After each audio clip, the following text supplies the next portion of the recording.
So we'll start with the genocide. Could you please tell me what you know about your family's genocide history? Yeah, actually, I know a lot because in a traditional Armenian community like Aleppo, the stories were alive in the families, and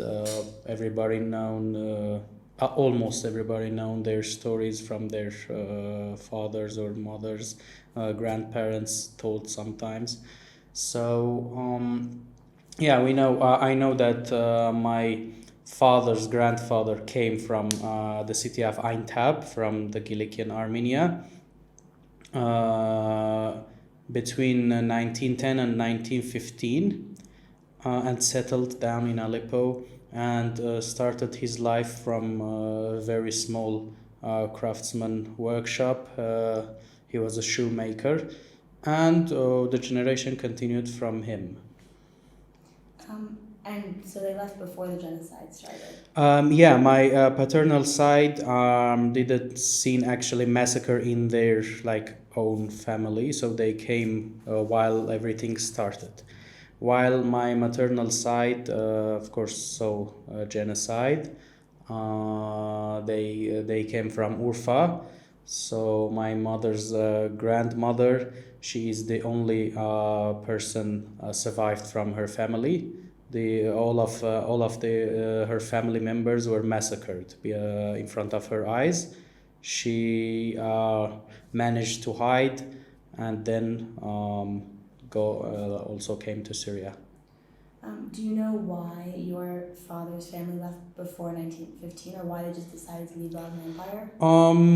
Actually, I do not have details about that, but I think some people just like so aware of the news, so what was happening in other villages and towns of Western Armenia. So some of them wanted to be safe and just left. And do you know which year it was when your family in Urfa was killed? No precise dates I do not have. But after 1915. Yes, 1915. And do you know what your mom's family did in Urfa? What their work was? No, actually, the crafts also I do not have details. And do you know how your great grandmother escaped? How she left Urfa? Um, yeah, I think there were like Armenian deportees walking all around from Western Armenian towns to the Syrian deserts. I think she joined them to survive and find a new place to live. And did she tell you any other stories of what it was like to walk and what it was like to why they were being persecuted? Did she try to explain any of that? No, actually, especially the first and second generations, they didn't like speaking much about that topic. They were kind of still afraid, like trauma or something. But as my mother tells, she always remembered what happened to her and the scene that it was just like a film. She saw everything, massacre and so on, at her own home, brothers, sisters, parents being killed. So she told me that she always remembered and felt frightened and cried until even if when her very aged woman. And did she ever try to understand or explain like why it happened? Like what was her like now we have so many understandings of why the genocide happened, but did she Yeah. have any explanation? No, not that I know of. And did she ever talk about the importance of being Armenian to you? Or was Yeah, actually, that is a known situation in every family's happened. Most of Armenians there because they kind of knew that preserving is important and majorly things happened because of their Armenianness. So they wanted to preserve what they had. The first, I can say, the first, second, third generations were more keen to the preservation, but I think nowadays the youth are a bit not that strong-willed in that case. And do you have any examples of how the first, second, third generations were able to preserve being Armenian in Syria? Well, yeah, there is actually one of my teachers told me the other day. People were more demanding. For example, if there were a town or a small village or even a neighborhood where Armenians were living together, so they have demands from the church. Like they said, oh, Reverend, please, we need a school here. We want to learn our language. We do not know Armenian well. We want to learn and use our language. So my teacher actually, he's now a professor, so he knows a lot this kind of stories he was telling me.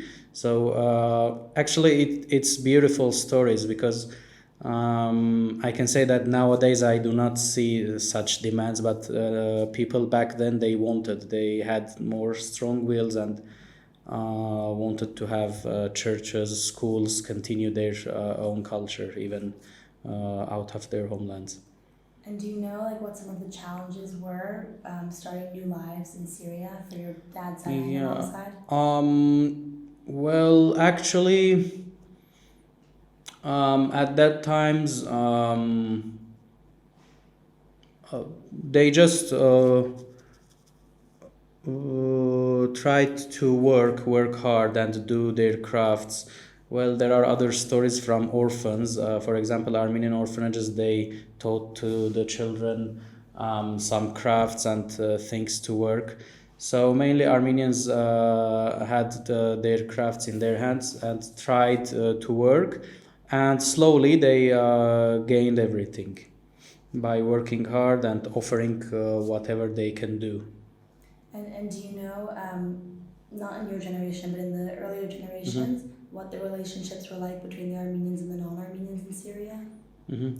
Well, basically because of that horror situation, naturally when Armenians came, the local people were like smooth to them, and they were also sad because in front of their eyes a nation was being killed, and nobody was actually doing a big thing to stop that.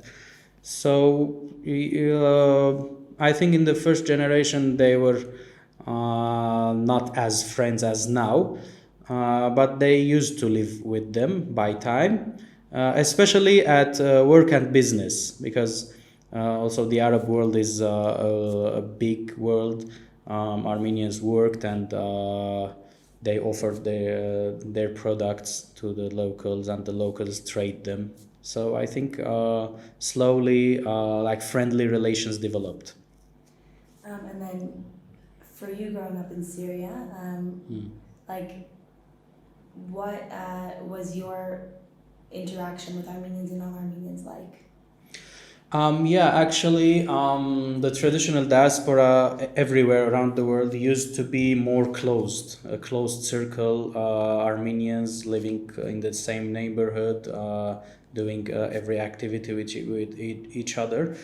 Yeah, especially until my university years, I was the same, like in closed circle, having my Armenian neighbors, Armenian friends from school, and the Armenian unions and clubs. So everything was Armenian. The neighborhood, the church, and etc. But at university years, when I started to go to the university at Aleppo, some interactions happened, of course. I also had some colleagues, non-Armenians at the university. But yeah, mostly like friends and best friends, everything, all Armenians. And what part of Aleppo were you from? Are you from? Yeah, our neighborhood is beside Norkyl, so you know Norkyl is Armenian, so it is called Vilat Street. So yeah, we had the church there and Armenian unions and other things. And which Armenian school did you go to? Actually, I went to HBU Central High School of Aleppo. And growing up like in an Armenian community in Syria, how would you describe how you feel? Do you feel Syrian or Armenian or Syrian Armenian? How would you define yourself? Yeah, mainly people will say Syrian Armenian. That is the most common answer. I prefer Armenian because in me always like the Armenian feeling as Armenian was more, if we can say that. So I always felt more Armenian more than anything else. Why do you think that? Like, why do you think that was so? Well, it's very individual. I mean, people will answer differently, and it is also connected to awareness of each person. So, to me, when I felt like we are minority and we are trying to preserve our culture, including everything, language and other things. So I liked that situation. I liked that will, and I become more interested to go deeper, even in everything, to know the history very well and the language as well. And what do you think were some of the challenges to preserving the culture, the language in Syria? Let's say that the challenges are everywhere, to not blame any specific country for that. But of course, yeah, we had our own challenges because by time Armenian became like the language when speaking at home, at Armenian schools, like specific places. Although Aleppo and Beirut, if you're speaking about diaspora, are from the rare places that you see Armenians are like speaking and shouting on the streets in Armenian, Western Armenian precisely. So this is a very cool situation actually. But when the life evolves, I mean, people after schools basically go to the universities, the state universities.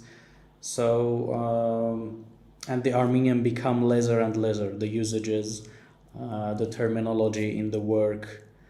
So that is one of the problems.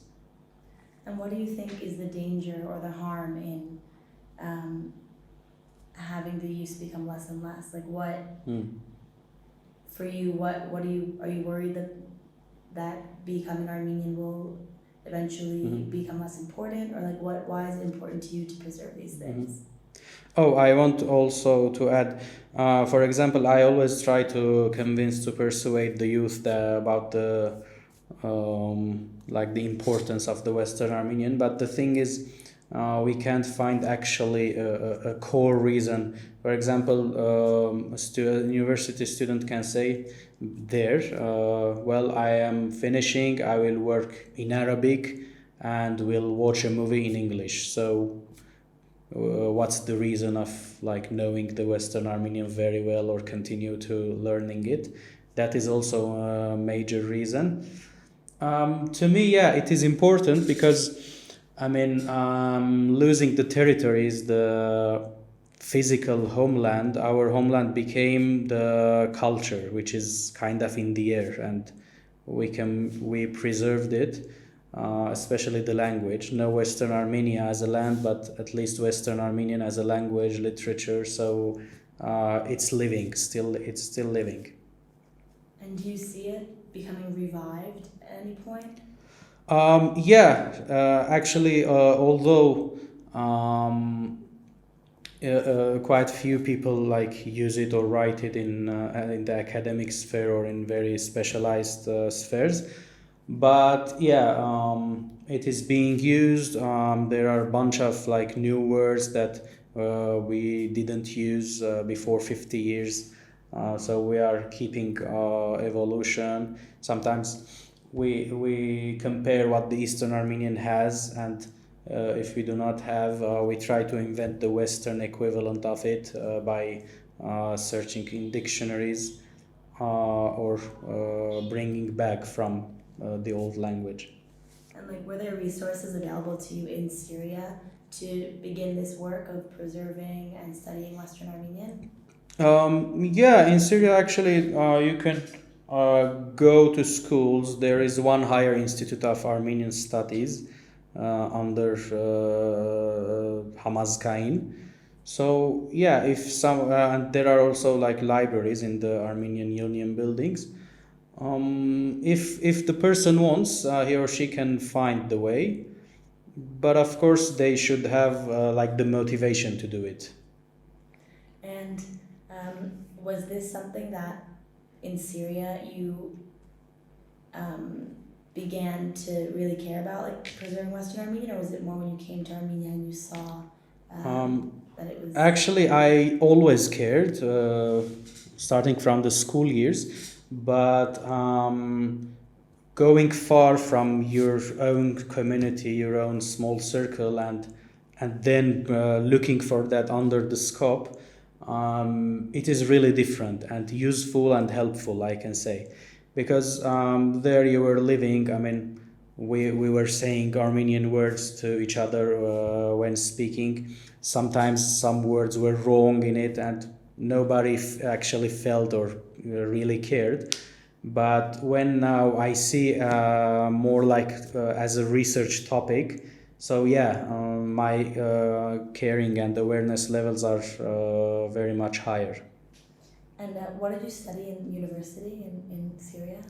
Well, in Syria, I studied at the Aleppo University Faculty of Arts and Humanities, and I graduated with a BA degree at archaeology, which is history, mix of history, ethnography, and old languages, basically everything I liked. Did you focus on Armenian? Yeah, actually, I tried whenever, for example, we had history of the Near East. So each student could have choose like some kingdoms from the large Near East. So that year I remember I chose Urartu, ancient Armenia, and wrote about it. And actually, it was a positive thing to do to get introduced to our colleagues that Urartu is ancient Armenia. They had relations with ancient Assyria, which is the modern Syria and part of Iraq. So yeah, I think, and also other Armenian intellectuals also does this. They do this kind of stuff to get the local people know better about us. And did, like you're saying, having the local people know about the Armenians, did you feel that the people who weren't Armenian saw Armenians positively? Did they have a good reputation? And do people know about Armenians? Yeah, mostly the Armenians there had good reputation. It is like a model in every traditional diaspora you ask, because Armenians are few in that kind of countries, and they do some crafts and good job that people always appreciate. For example, most of the crafts in Syria Armenians started, but then having their like the help and the workers were non-Armenians. It was a way that crafts were transmitted from Armenians to everybody. So yeah, their role is positive. Of course, you can find like some individual extremists that they do not like having this small community, which is like different and in so many things with them, starting from religion, language, and also culturally. Yeah, so Armenians in Syria were an ethnic and a religious minority. Do you feel that in any way, well, first of all, did you feel like a minority, part of a minority group? And second of all, was that damaging to the Armenians to be a minority? Yeah, my answer is yes. I felt as a minority, but it's not for everybody. Some people say, no, we do not feel anything. We are as Syrians as anybody else. So you can hear different answers. But yeah, I always felt because I used my language, and I always wished to use my language in every area of my everyday life, not just at the kitchen, let's say. And did you think that it ever negatively affected Armenians to be a minority? Um, Mostly no, because Armenians they were known of their hard working, being hard workers, and mostly intellectuals. I mean, non-Armenians always looked to the Armenian even as a good craftsman who can like make things or repair cars or make shoes or other crafts, either or like intellectual persons who they translate books or write things, or culturally they have high values. So if we look from that point of view, I can say that even being minority in such countries, Syria and neighbors, were even a plus, not a minus, because they respected the knowledge and that Armenians have. And you said earlier that Beirut and Aleppo are some of the communities in the diaspora where they do preserve very strongly Armenian, Western Armenian. What do you think makes those communities special? Like, why do you think they're able to preserve it so well? I think the both geography and politics. Well, for Aleppo, it's the geography because it is very close to the real Western Armenia. Even sometimes it was belonged to like Ain Tab and Aleppo were in history under one state. So they're kind of very the borders are very near to the real Western Armenia, and if not in the same state, as I said. And for Beirut, also when people gone from Syria to Lebanon, they settled there. The Armenian Catholic State of Kilikia also established there after CIS. So they become also in Lebanon. There politically the freedom. There are more freedoms, and Lebanon is a bit different because, as a country, like ethnics, they have different ethnics. The country, the state is based on that. So I think in Lebanon, each ethnos they preserve their values without feeling that they are minority, because that is how their country is formed. And do you think that now, because of the war, the Armenian community in Syria has gotten weaker? By saying weaker in quantity, in numbers, because most of the Armenians they came out of Syria. But as I speak to them, no, they will even stronger. They have more strong wills. I mean, they're surviving. They're saying we do not want to leave, and they have the strong will. They are continuing their cultural life, their everyday Armenian schools. I mean, it's sometimes surprising, but no, I think they're not weak even in this situation. And do you think that, how in other countries like France or America, North America or South America, a lot of times assimilation is so strong that you can't really so well preserve both being Armenian and a U.S. citizen, for example. You can, but not as well as you could in Syria. Do you think that risk of assimilation is there in Syria now that the number is lower? Yeah, actually, I think that risk is always there. I mean, it's just a matter of time. Yeah, that is my theory, because day by day, as I said earlier, people are becoming more assimilated, and they are seeing like the advantages of being more assimilated to if they're open to everybody, to the locals, non-Armenians or non-Christians, they would have like, um, let's say, more friends or more customers in the work. So yeah, I think everywhere that's happening. Armenians are not able to stay as they were very closed. And do you have any thoughts, or like have you given it much thinking? How you can reverse that? How you can make it remain important? Um, well, we might need more activities like social activities, and also not enough. In these modern times, the connections, links with Armenia, with the Republic of Armenia, is the best way to for that, because even activities already from the U.S. Not everybody goes or follows what is happening inside that closed circles. So I think the best way is to have links with the Republic of Armenia, to stay connected to their Armenianness. And does that mean coming back to Armenia, or does that mean like working with an organization that's in Armenia from Syria? Like, how do you have links with Armenia?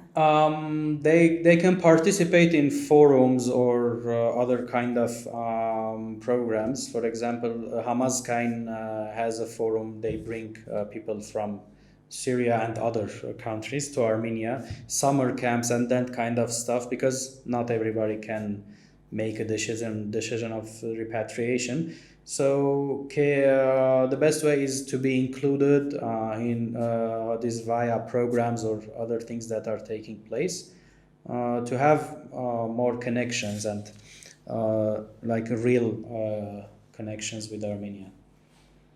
And so anything else that you want to say about life in Syria before the war? I think not much. Okay. And so then, what were you still in Aleppo when the war started? Yeah, I was there. I was at the university, so it was hard to me to leave the study that I started. So I was forced to continue until took my BA certificate and then came to Armenia. What do you mean you were forced to continue? Well, I forced myself to stay because I wanted to finish my studies.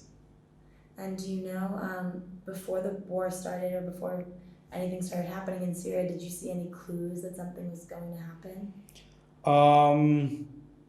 Well, yeah, actually, the clues was there, but for like political thinkers or that kind of people, because we were thinking much more simpler, and Armenians like thought, oh, our government is strong. This country wouldn't happen anything bad.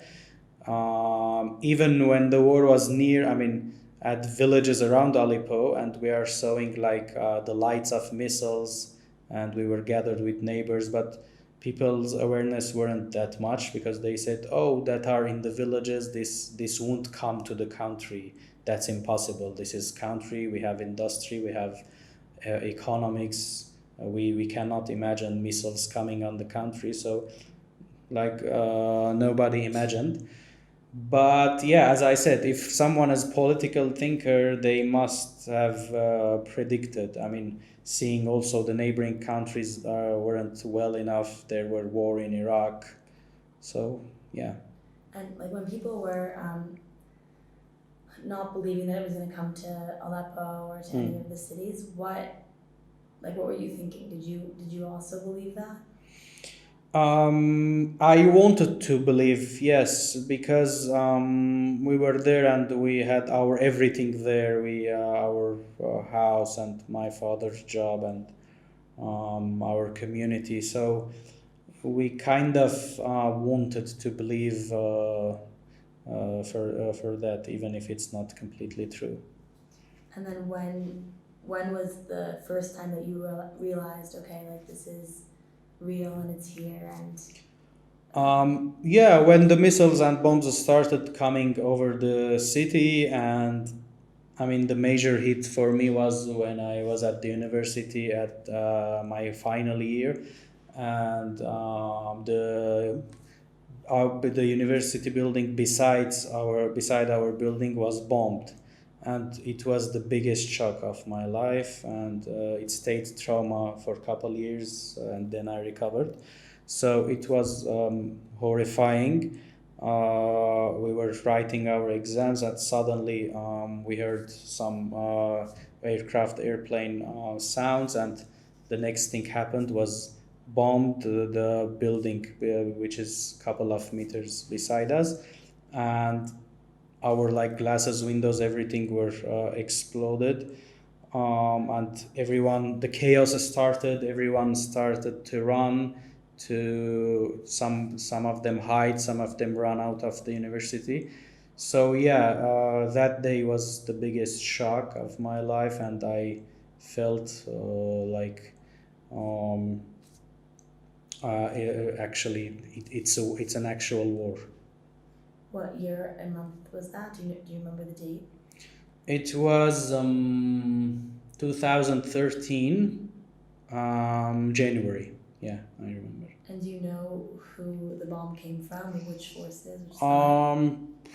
I didn't know what actually happened because they were both side of the story. Um, some news said that it was a terrorist attack, and some others said that it was the air defense, which wrongly was chasing the terrorist air force, or terrorist bomb. While chasing the terrorist bomb, fell on wrongly near the university. So there were, yeah, both sides of the story. I didn't actually go deeper. And how did you, like, when, I'm sure there a lot of times that happened where anytime something happened there was multiple media stories saying different things. So was there any reliable source that you went to? Like, how did you know what the truth was? Well, there's always the pro-government and opposition. I mean, you will read, and you sometimes may make your own realizations. Nothing more. I mean, even if we say like international media, there also could be the same. Some international medias were pro-government, some of them pro-opposition. So yeah, always you should read everything, and then realize or make your own story. And which, like, do you know which news outlet you liked the most? Actually, I now do not remember like titles to say. And, like, how are you learning about what's happening now in Syria? Are you reading news that's published there? Yeah. Well, mostly from social media. I saw news sometimes. Recently from Armenian newspapers. I read, and because of that, I do not really know like the links from which news media it is coming from. So when the Armenian newspaper writes, I read news from them. And sometimes also I speak to friends there, and they talk and say their stories, what is happening now. And is it, from what you heard, is it better now? Yeah, I think in this recent year, because the bombing was stopped for I don't know, 2 years or more than 2 years. There's no like real bombing and bullets shots on the city, at least not regularly. Well, sometimes accidents are happening until now, but not regularly as it was 2.5 years ago. So people are kind of used to their everyday life. They're managing to live and survive. Because of that, they're saying, yeah, it's a bit better. And so that day back in January 2013, what did you do after the bomb? Did you go home? Yeah, we escaped. We were like a couple of friends. We escaped. We ran for like kilometers until the city center, and from there we go home. And of course, I was terrified back then. I didn't want to go again to the university. But after a month, I persuaded myself to go back and took the exams and to graduate. And you got your degree from. Yeah, I graduated And finally. did the school stay open for throughout the war? Yeah, of course. The universities or the Armenian schools, they continue educating. And when, or actually, like, what else? How many years or months after that did you stay in Syria? After? I stayed there until the end of the same year. Okay. Yeah, I stayed, and at the end of the same year, I came to Armenia, December 2013. So within that year, like, what was life like? Did you have electricity? Did you have water? Very few. At that year, everything was very few. Electricity, we didn't have most of the day. We used to use our own generator at house. Water also kind of problem, but water mostly after that became worse. And also gas for heating. So yeah, and petrol for the car. Everything was rare and problem. But did people did your families keep working? You kept going to school. Yeah, Life carried on. yeah. My father also used to continue to go to his work. Of course, it was very stressful life. Like we hear that in Norkil something came up, some bomb was dropped, and I immediately to call to my father, Dad, what's happened? Was it near you or you're safe? So it's a stressful life that eventually we decided that we need more safety, not just and because of our house and workplaces there, we like that. It doesn't mean that we should stay there forever. Were you able to sell your house or your workplace or? Unfortunately not. No, our home is still there, and of course we have relatives. They care for the house. And has anything happened? Like any bombs fell near it or it's still Fortunately, the building that our apartment is inside, is normal, a structured building. But of course, many bombs came like near or on the building beside. And what would you say that day in January was like the hardest day of the war for you, or did you see and experience worse things later on that year? Yeah, for me, because it was like the bombing, it was nearest to me. Of course, it wasn't the first and last time, but it was the most shocking, I can say. But of course, after that happened, also we heard very strong bombing sounds near our building. Do you know anybody who was kidnapped or killed or just caught in crossfire? Yeah. Actually, we used to hear some stories, which was also terrifying because it is war. You are thinking to escape from the country, while on the other hand, you are hearing stories that some people, while escaping, they were kidnapped. So it was kind of you do not know what to do. Stay is safer, or go to the road is better. And so, what made you and your family make the final decision that we're going to leave? Yeah, we decided to that we do not see the end of the war any soon, and we wanted to escape all that chaos and danger of on our lives. And once you made that decision, how did you arrange plans to leave? Actually, it's also another story because we didn't arrange a lot. So we decided that if we are coming out of our like traditional community, we have our homeland Armenia, so we should go there, and going anywhere else would be more difficult to start over. So yeah, we came out of Aleppo and head to Yerevan. And did you go by bus or Yeah, car? actually, yeah, bus. There was a bus taking from Aleppo to Beirut, and from Beirut with airport to Yerevan.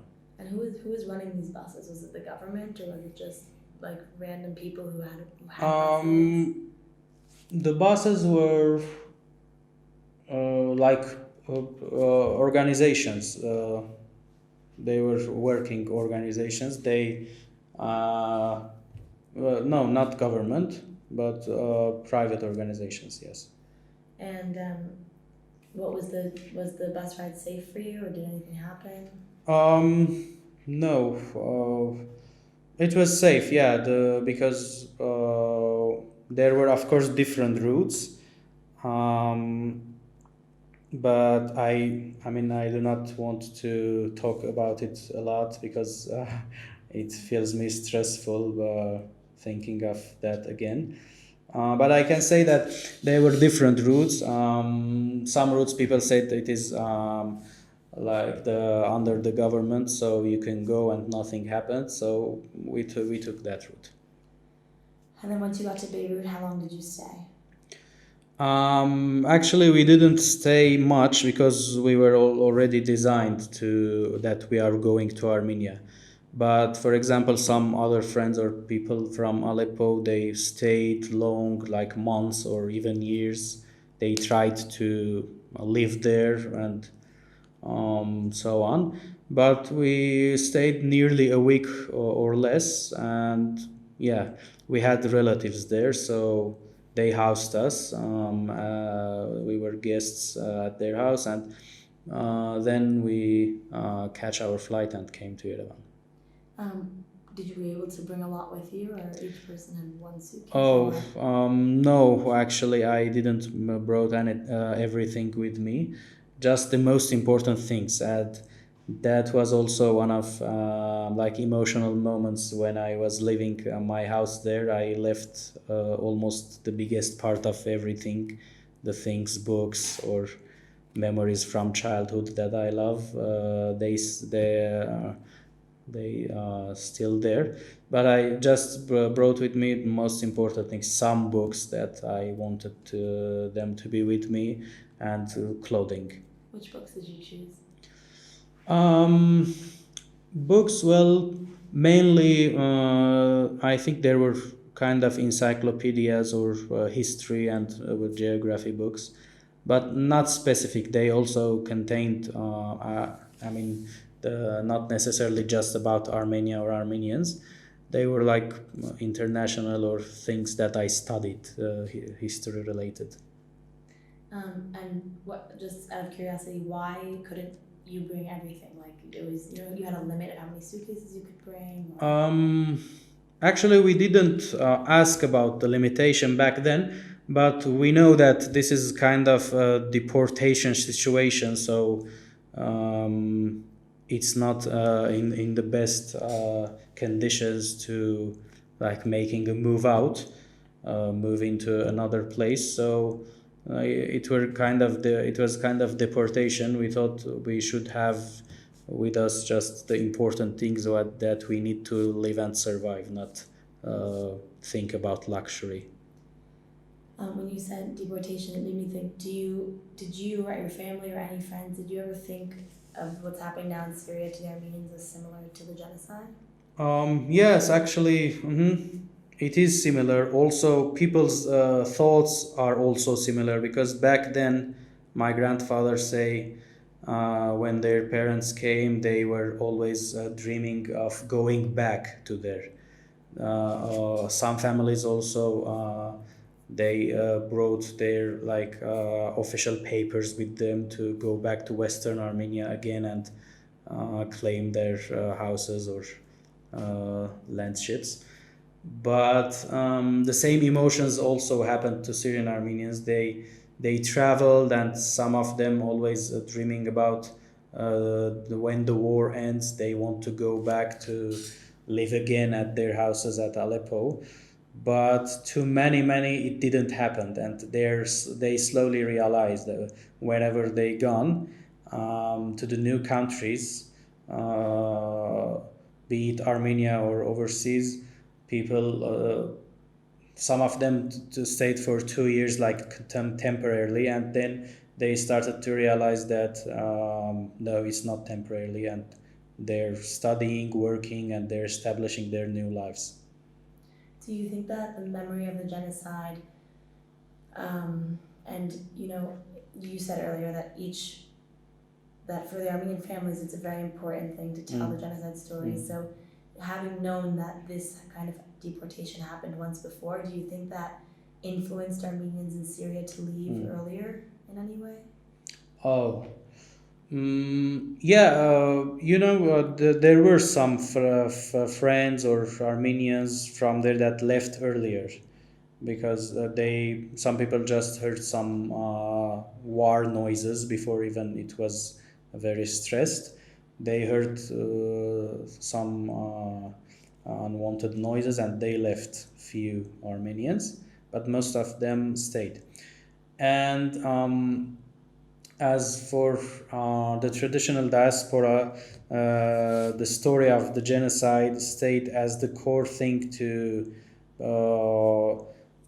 let the Armenian stay Armenian. So it was like the major thing in their ethnic, which is of course some academicians say that it is not a very good thing, like reminding people of a sad trauma. But yeah, it was like kind of the ethnicity related to it because of genocide happened. Like always the elderly tell to the younger generations, schools and or in Armenian circles. So it was like genocide happened. We must to preserve what we have now. Otherwise, the genocide wins and the Armenian language goes. So this was kind of ideology as well. But you don't think that people said, "Oh, we have the genocide happened once and we were kicked out. Now we have to leave before anything bad happens." Like, do you think people were scared this was going to turn into another genocide? Yeah, of course. Like people, I think when they came out of the country, out of Syria at a date like mine or earlier or even a year later, they all had the same fear. They said eventually might happen something worse, as happened in the Ottoman Empire. Were people worried, or Armenians worried that they would be targeted because of their minority, so because they were Christian before, because they were non-Arab? Yes, of course there are. That was a major thing for, I think, for a quite good time because also people were seeing propagandas of the extremists, extreme Islamists, terrorist groups from the media, and in that propaganda, one can see that non-Muslims were targeted. Yeah. And in any way, when you were here last year, we were here during the time of like the Pashinyan, the Velvet Revolution, all of that. Did you think in any way that was going to turn into another Syria? Yeah, I had some fears, but of course not as I didn't imagine that something will turn into Syria. But yeah, I mean, I was more cautious than my local friends here because I saw things there, and yeah, I was more cautious. And so you arrived here in 2014. Yeah, at the end of 13th, officially. And what was it your first time in Armenia? Or no? Yeah, that is also another story because now that I'm thinking of my past, I'm saying it happened as the repatriations at the Soviet era when people like came from Barskahais or from other countries. They came. It was a repatriation for them, though it was their first time. They came of dreaming like a big ideal Armenia. And is that how you came? You came of dreaming an ideal Armenia? Um, Kind of not that much. Well, other people, yeah, they had more ideal dreams. It is of course related to their um, lifestyle in diaspora or their ideas that they lived with them back in diaspora. But I was actually more realistic because my father visited Armenia years ago, and he came back and he told us everything how the country looks like and what are the challenges in this country. And also, to be frank, I watched Armenian TV channel back then, so even like TV series or programs. So kind of I saw, I imagined how was life, how was, let's say, the streets, the buildings. I had some imagination. And and what was the biggest challenge for you when you got here? Well, the biggest to me, not for Armenia, wherever I go, is that starting from zero kind of makes me depressive because you don't have anything, um, anything not physical or even motivational. So it was really difficult to convince yourself that your previous house is no more. You should create everything newly. And do you think that like what support systems were there to like help you through that? Like your family or new friends here? Like was there anything that made you Yeah. feel better here? My answer will be a bit different about others. The most helpful were friends, because no matter others what did things, like I don't know, government or organizations, it either didn't include everybody or limited or sometimes done for media reasons, propaganda reasons mainly, and real help secondary. So actually having good friends, no matter from where they are, because I had both friends like me came from Syria. At the first place, yeah, I was more close to them because they had the same experience and they told me many things, how to do, where to go. That was very important. And then slowly I had more wider range of friends. So from diasporan Armenians from other countries, mainly from Lebanon. I had many friends from there also, Lebanese Armenian who live in Armenia or used to live in Armenia for a while. And I slowly integrated with the local Armenians, and now I have really good friends who are from here, local Armenians, and I like to be around them and having good times with them. How did you make those friends? It starts slowly. Actually, I wanted also to write an article about it, but until have it, it's been months. I do not have the time.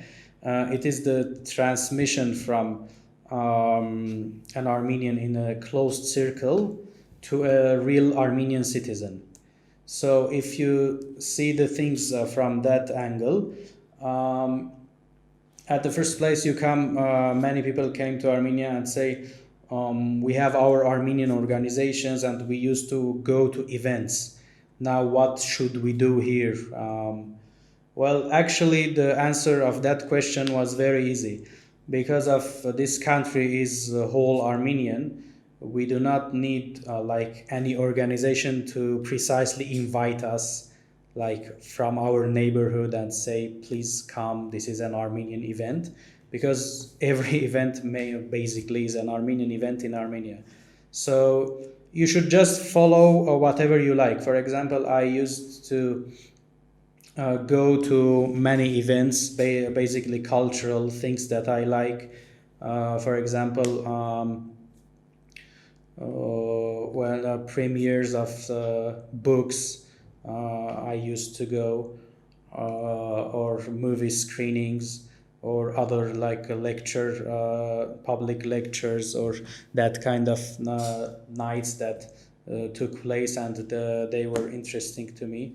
Uh, so when you go to places that you like and do activities that you do, you eventually will come close to the people that have the same interests as you. And yes, you will have some good friends. That's so fascinating. What you were saying about going from having, like in a way, I think I feel the same in America, right? I'm American, but I'm also Armenian, and like all my activities are all the things that are so meaningful to me are the Armenian things. But then you kind of morph both identities into one by being here, because you lose the duality a little bit. And do you feel like in any way, I guess of course there's beauty to now just being in Armenia, but do you feel in any way that you've lost a part of you, that you've lost the duality of your identity? I can't say actually I lost, because sometimes even the person wants. I mean, say, let's have examples. If say, call me Armenian, not American Armenian, or not Syrian Armenian, or I'm just Armenian and not dual. Although the person wants, but there are some, I call it cultural baggage that comes with you. So even if I am saying to people I'm just Armenian, do not give me nicknames, but that cultural baggage that I carry with me tells things to people. For example, if your Armenian is Western, and you know Arabic as a language, that kind of stuff. So people like will assume that you are, yes, Syrian Armenian. So that is a cultural baggage that comes with each Armenian from their specific country, and I think it stays. And so you spoke about the hardest thing about being in Armenia. What was the best thing about being here? The best thing, well, in Armenia, I always feel that my spirit, my motivation is high. I mean, psychologically, I feel very on high level. I mean, more rest, more calm, than less stressed than living in everywhere else. So that is the positive, and of course, the other things. I like the nature of this country. I try usually at least once a month. Well, in this recent year, to go out of Yerevan and discover other places in nature. And what work are you doing here? Well, my work CV is long, of course, but I started from basic. Well, my first job was at a mall, actually. I worked there as a salesman for a couple of months. Then I searched for another job. It was tourism and estate, real estate office. So I moved to the office work, and from then I think started my self-development to work in an office. After that, I worked at the State University, Yerevan State University, where I was doing my master's degree, and In what? well, international relations and Armenian studies. So it included many things, starting from genocide studies, international law, and also political stuff, also languages. So I worked there, and after that, of course, during my work, especially at the university, I was very active in participating in the same field in different events like conferences or lectures, that everything happens. So and also kept in touch with the American university. I used to go there to seminars, to master classes, to keep the variety. So I also worked as a secondary job teaching languages. I taught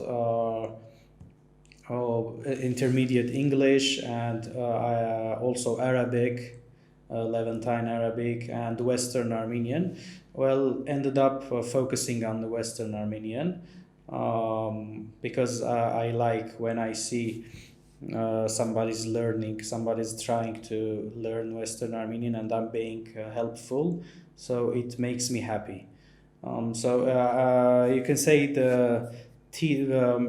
working as a teacher or doing translations like stayed with me from the very beginning until now. I'm continuing it. After that, I worked as a freelancer also on some projects online for a year until my this current job, which is related to the environmental sphere. Um, just with the Western Armenian, where do you think your biggest demand is from? Like the people who want to learn Western Armenian most? Because I think you're doing online classes too, right? Where is there one specific region of the world that the most demand comes from? I think, well, I might not be very objective because I didn't do any analytic or survey.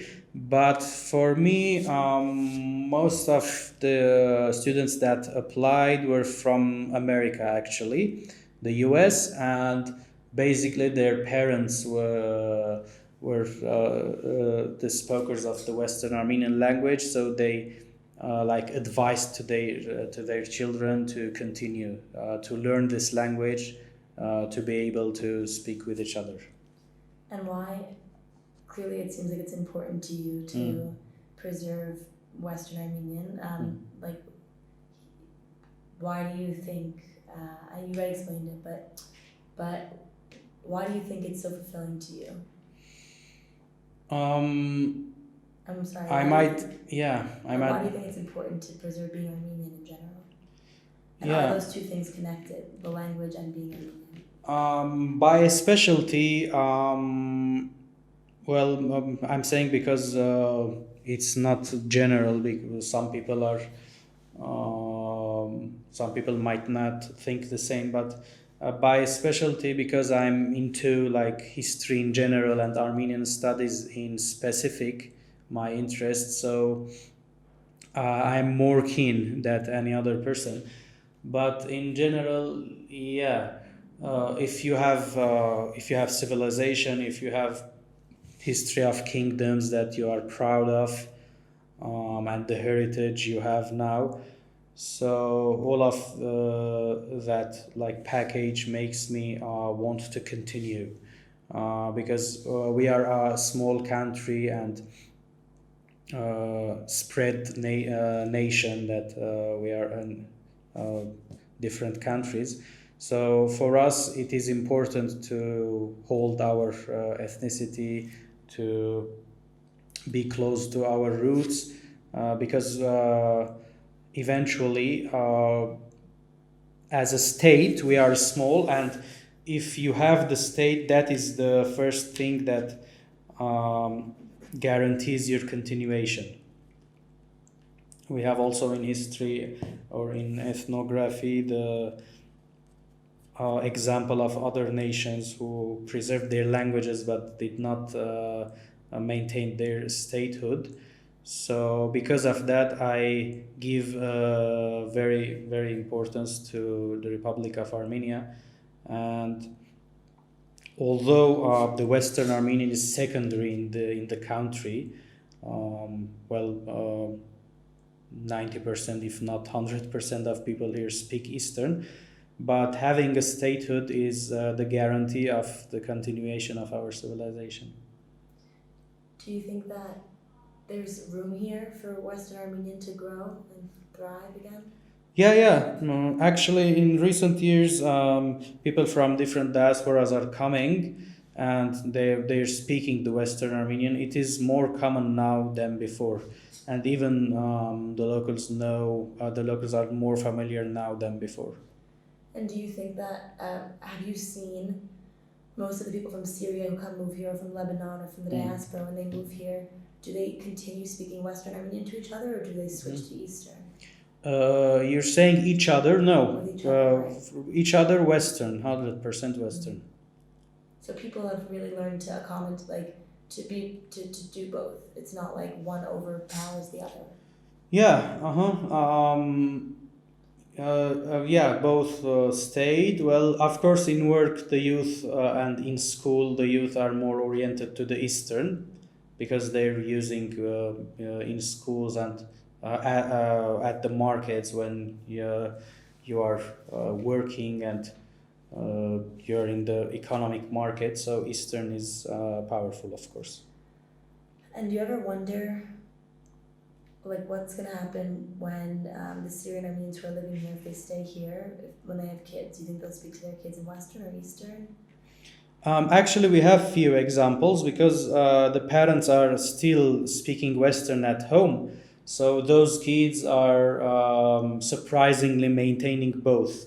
Even we thought previously that it is something not very possible, or the kids will mix the language or do something. But they are actually, generations are smart. So there are some kids I know, they speak Western Armenian to their parents and Eastern to their school friends. Do you think, or do you know anybody who's making an effort to, like, to have Western Armenian classes in the school, or to open a Western Armenian school? Like, you're in this world, so I'm wondering, is there anything? Yeah, actually, I think the biggest effort was done by me when I was cooperating with Aleppo NGO, and we conducted a conference. And in the results of the conference was to have like things in Western Armenian. One of them was the school. Other than that, no, I do not know real efforts, especially. The diaspora organizations are kind of hopeless to wait something from them because they're not like focusing on that issue precisely in Armenia. They might have they're preserving in diaspora, but to open a school, which is something they can do because they have many schools in diaspora, but they're not doing the same here in Armenia. But of course, on individual level, there are some efforts. People like me who offer the Western Armenian classes. So yeah, that it is. That's great. What do you hope for Armenia, like for the future of Armenia and for you? I hope for Armenia to have more population, people from diaspora, both Eastern or Western Armenians, to come to Armenia and decide to live here, and make effort to develop this country. And what do you hope for yourself for the next 5-10 years? Well, I'm thriving in my career, so I hope everything goes well. And because I'm happy living in Armenia, I want everything to stays like this and goes better because I'm really liking living here, and I do not have real plans to immigrate out of Armenia. Do you ever want to go back to Syria to visit at least? Yeah, I must visit Syria at some point, but not right now. And what do you hope for Syria? Of course, peace. It is important because even if I'm not personally living there, but it's still the place that I was born. So yeah, one does not simply wishes destruction to his born place. And of course, Armenians there are still community, and as or the people of Syria in general. So they also suffered of this war. They also deserve the peace to live their normal life. And do you think that the Armenian communities of Syria can ever, um, well, how they've changed in the sense that infrastructure has changed, the number of people has changed, but do you think that this, you said the spirit maybe has even gotten stronger, so what do you hope for the Armenian community of Syria, like? The Armenian community will stay. It won't be vanished completely. But let's say the good days are gone. I mean, speaking of numbers, I don't think the numbers of the Armenians will rise again. Do you know many people here who want to go back? There were many previously. Now, no. Most of them either they say we are happy in Armenia, and even if they are not, they are trying to emigrate to the West. And those who stayed in Syria, you said I think you have friends or family who stayed. Do you know why they stayed? Because there are different thoughts. Some people, of course, some of them have financial issues. They cannot just close their home and come and like start over. They have monetary issues. But others, there are other people that they thought their born place is as important as their homeland, and it is a homeland to them, so they decided to stay. I have a question for you. Speaking so much about like Western Armenia and the importance of keeping these roots, you're still calling this land Armenia homeland. But do you ever, when you first got here, did you feel that like this was maybe not your Armenia? Like your Armenia was back in Aintab, was back in Western Armenia? No, actually, yeah, of course. When I first arrived, I didn't understood every single word as it is now. But no, I always thought that this country is familiar to me because places in Western Armenia are changed very much now, and the image that we have in our minds, it is completely vanished. If I know from friends, they visit, they go there, but nothing familiar stayed, nothing to near our culture, just the old ruins from our old lives. Do you think that we still should have like recognition and justice for the genocide? Yeah, I think that should happen, and there are like organizations or bodies in diaspora that they do lobbying and all the things needed. And what about for Syria? Do you think that the Armenians should also be included in any type of like post-conflict Syria remedy? Yeah, of course. As their citizen and part of that country, I feel sure they should be included. And do you think the Armenians should have any type of different, like, or special type of, or not just Armenians, minority communities should have some type of special protections after the conflict? Yeah, sure. That would be important. Not just protection, but let's say more privileges to indicate their own cultures and ways to preserve it. I think it is already started, that kind of things, because I do not remember now if they were the Assyrians or by Assyrians, of course, I mean Syriacs, or other Christian minority community there. Now, during the war, they had the privilege to open their own university, which with their own language. Do you think that is an important part of? So yeah, I think the minorities should have that kind of privileges there, if they want to stay as as they are ethnic groups. Is that something that's come more into danger because of the war? Preserving these minority communities? Well, perhaps, yeah, but the first thing of the war is like danger on the everyday life, on more physical danger more than cultural. Okay, thank you. Those are my questions. Do you have anything else that you want to add that I didn't ask you? I think it was satisfactory. Thank you for the interview. Thank you. Thank you.